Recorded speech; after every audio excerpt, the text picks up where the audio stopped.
Сегодня мы с вами будем решать задачи на кодирование текстовой информации. Для начала вспомним, что такое кодирование. Урок информатики с настоящим профессионалом для этих ребят – дело привычное. Фатима Исмурзиева преподает этот предмет вот уже 16 лет. В этой скромной женщине сразу и не распознаешь лучшего учителя республики и участника всероссийского этапа «Учитель года». Результат усилий педагога – медаль и диплом финалиста всероссийского этапа «Учитель года России-2019» за высокий профессионализм и педагогическое мастерство. Принятие решения, наверное, было самым сложным этапом для меня.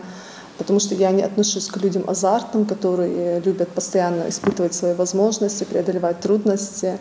Но профессиональный статус учителя, статус современного учителя таков, что заставляет делать многое, в том числе и участие в конкурсах.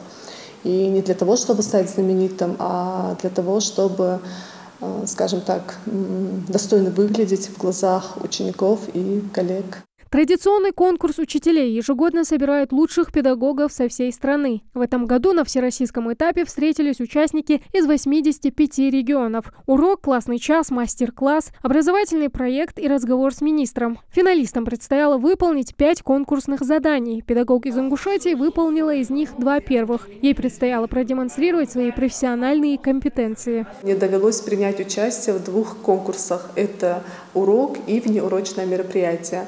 Урок у меня проходил в 7 классе по теме «Всемирная паутина», где я учила ребят правильно находить информацию, правильно осуществлять поиск информации в сети интернет. Внеурочное мероприятие, тема была моя волонтерство. Так как эта тема мне близка, я сама являюсь волонтером. Детям было предложено нарисовать свое видение доброты и потом уже рассказать, почему именно так они себе представляют добро на рисунке. Учитель не просто работа, которая приносит доход. Это настоящее призвание для нее. Хотя в начале своего пути она и не думала, что будет преподавать информатику. Мечтала стать математиком. Но судьба распорядилась иначе, о чем она не жалеет. Любит свое дело и своих учеников, которые отвечают ей тем же. Они держали кулачки за родного педагога во время всех испытаний. Фатима Магомедовна прекрасный преподаватель.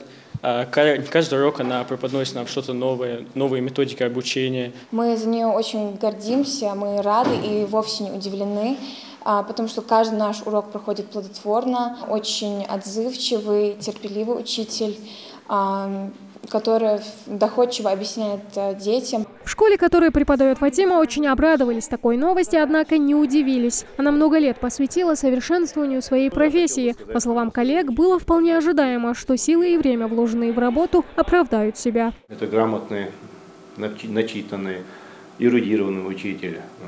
В ней оптимальное сочетание опыта и молодости. Креативная, амбициозная, в хорошем смысле этого слова. Она всегда является моим хорошим помощником. Любые проекты, которые мы претворяем в жизнь в этой гимназии, любые начинания наши, она всегда меня поддерживает, я не нахожу хорошего товарища. Целое море эмоций и впечатлений, полученных на соревнованиях, мотивирует Фатиму подходить к процессу преподавания с еще большим азартом. Учитывая свой накопленный во время участия в соревнованиях опыт, она намерена вновь попробовать свои силы, но уже через 3 года. По правилам конкурса стать участником вновь можно только через такой промежуток времени. Тамара Хашагульгова, Магомед Белакиев, Новости 24.